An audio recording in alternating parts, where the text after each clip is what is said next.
여러분 안녕하십니까? 이어서 경남 소식입니다. 과학기술부가 올해 우리나라를 대표하는 연구개발 우수 성과 100선을 발표했는데 경남에서 3건이 선정됐습니다. 경남은 우주항공과 원자력 등 차세대 과학과 산업 중심지여서 과학기술 연구개발에서도 더 많은 성과를 내는 것이 과제입니다. 천연수 기자가 보도합니다. 전기가 통하지 않는 물질 곡면에 3D 프린트가 전기 회로를 새깁니다. 콘택트 렌즈에도 회로를 심을 수 있어 가상현실보다 더 실감나는 실제를 만들 수 있습니다. 물방울 표면 장력과 모세관 원리를 이용해 머리카락 20분의 1 두께 초미세 회로를 새기는 기술입니다. 이 기술은 올해 국가 연구개발 100대 성과에 꼽혔습니다.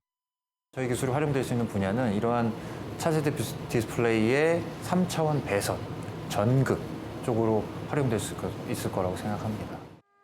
전기차 배터리의 화재와 폭발을 막는 핵심 기술, 양극, 음극재 분리막을 액체 전해질에서 고체로 바꾼 기술은 최우수로 꼽혔습니다. 고가의 황화 리튬을 대체하는 고체 물질을 대량 생산해 안전한 배터리를 값싸게 공급하게 됩니다. 비싼 황화 리튬을 쓰지 않기 때문에 한 25분의 1 정도의 가격 절감을 예상하실 수 있습니다. 대량 생산에 충분히 유리하다고 판단이 됩니다. 재료연구원에서는 안철우 박사팀이 산화 마그네슘을 가공해 성능을 2배 높인 전기차 배터리와 전자제품 방열 소재가 선정됐습니다. 경남 기업체가 대거 참여한 한국형 발사체 누리호 개발 성공은 100대 성과 중 첫 번째로 꼽혔습니다. 하지만 서울을 제외한 지방대학 6곳이 100대 성과에 이름을 올렸는데 경남의 대학은 한 곳도 없다는 점은 극복해야 할 과제로 남았습니다. 경남은 원자력과 전기, 수소, 방위산업, 우주와 같은 차세대 기술 집약형 산업이 몰려있는 곳이기 때문에 국가를 대표하는 과학기술이 앞으로는 더 많이 나올 것이란 기대를 모으고 있습니다. KBS 뉴스 천연수입니다. 수도권을 중심으로 빈대 신고가 잇따르면서 경상남도와 각 자치단체가 빈대 예방을 위한 위생 점검에 나섭니다. 경남의 주력 산업인 K방산의 수출 시대, 경제 활성화 방안을 점검하는 정책 토론회도 창원에서 열립니다. 이번 주 경남 황자락 기자입니다. 경상남도와 각 자치단체가 오늘부터 다음 달 4일까지 빈대 예방을 위한 위생 점검에 나섭니다. 점검 대상은 경남의 목욕탕과 찜질방, 숙박업소 등 3,700여 곳입니다. 이번 점검에선 영업장 청결 상태와 빈대 발생 여부, 정기 소독 등을 확인하고 정부가 펴낸 빈대 예방 대응 정보집 등을 나눠줍니다. 최근 수도권에선 빈대 신고가 잇따르면서 불안감이 높아지고 있지만 보건당국은 빈대가 감염병을 옮기지 않는다며 과도한 공포를 느낄 필요는 없다고 설명했습니다.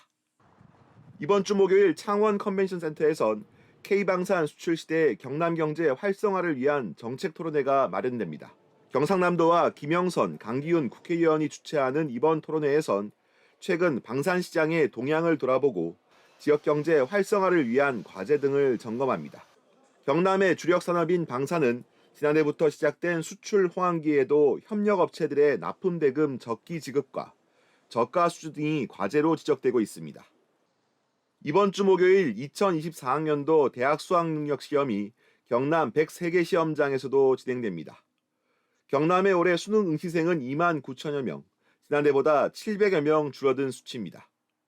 경상남도 교육청은 오늘부터 수능 종합 상황실을 운영하며 교통소통 대책과 비상수송 차량 지원 등 본격적인 수능 관리에 돌입합니다. 올해 수능 성적은 다음 달 8일 통지될 예정입니다. KBS 뉴스 황지락입니다. 선박이 충돌하거나 정박할 때 충격을 덜기 위해 대부분의 소형 선박들은 옆에 폐타이어를 붙이는데요. 그런데 이 폐타이어가 부산 앞바다에 가라앉아 골칫거리가 되고 있습니다. 올해 부산항에서 건져 올린 폐타이어만 1,000톤에 이를 전망입니다. 강지아 기자가 취재했습니다. 부산 복례동 무량장. 바지선과 옛 부선들이 폐타이어를 갑옷처럼 두르고 있습니다. 계류 중 선박 충돌로 인한 손상을 막기 위해서입니다. 문제는 이런 폐타이어가 바다로 떨어져 방치돼 미세 플라스틱을 발생시키고 선박 사고까지 일으킬 수 있다는 겁니다. 선박 관계자들은 태풍 등의 외부 충격을 받거나 낡아서 폐타이어가 떨어지는 걸 영세한 선주가 잠수부를 고용해 건지기는 힘들다고 토로합니다. 이 배들이 다 폐타이어 다 사용을 하는데 석달 한 개씩 떨어진다고, 한 개씩 떨어지, 1년에 한 개씩 떨어진다고 봐도 만척이든 만 개가 떨어진다고 봐야지. 결국 해양환경공단이 폐타이어를 수거하는데 올해 부산 지역 8곳에서 폐타이어를 건져 올렸습니다. 대량의 폐타이어가 확인된 오부두와 모룬대, 묘박지, 3곳에서도 수거 작업을 벌입니다. 부산에서만 올 한 해 26억 6천만 원을 들여 1,041톤의 폐타이어를 건진 셈인데 전국 수거량의 25%에 육박합니다. 부산항 오부도는 선박 밀집 지역으로 전문 잠수사를 투입할 예정이며 대상 구역이 넓은 모룬대와 묘박지는 일양틀 등의 수거 장비가 탑재된 전용 폐기물 수거 선박을 투입할 예정으로 있습니다. 그러나 아직까지도 폐타이어를 대체할 경제적이고도 친환경적인 충돌 방지제가 없어 폐타이어와의 전쟁은 계속될 것으로 보입니다. KBS 뉴스 강지아입니다.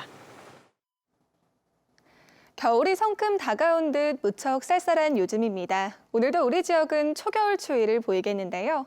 현재 기온 창원이 2도, 의령이 영하 1도를 보이는 등 예년보다 6에서 8도가량 낮게 출발하고 있고요. 한낮에도 11도 안팎에 그치면서 쌀쌀하겠습니다. 바람도 강하게 불면서 체감 온도는 더욱 낮겠는데요.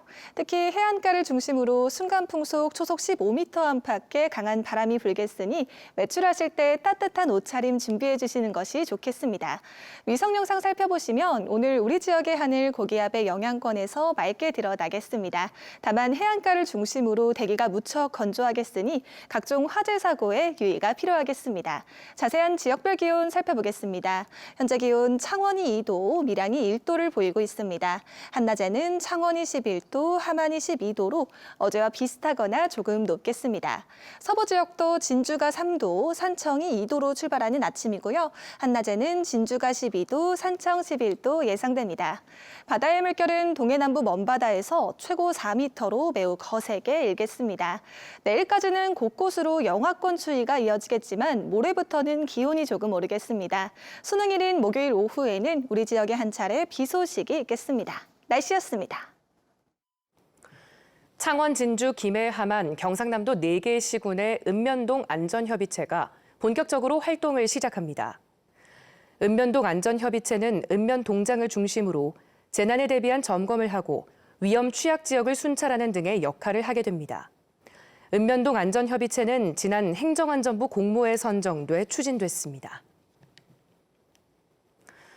진주시가 운영하는 365일 24시 시간제 보육 서비스 온라인 예약이 오는 21일부터 가능해집니다.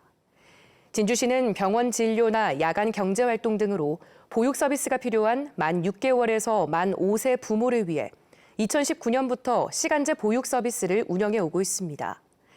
그동안 시간제 보육 서비스를 이용하려면 개별 보육실로 전화를 걸어 예약해야 하는 불편이 있었습니다. 하동군이 내년부터 귀촌인 지원 범위를 가족 1명 이상과 함께 전입해야 한다는 조건을 폐지하고 1인 귀촌도 지원하도록 했습니다. 또 귀농과 귀촌인의 주택수리 지원 대상을 기존 12곳에서 20곳으로 늘리고 귀농인의 집도 10곳으로 확대합니다.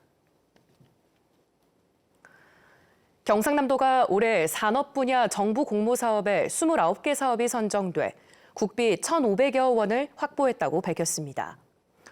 주요 사업은 선박 소재 생산 진흥화 기술과 수소 액화플랜트 기자재 기술 개발 등입니다.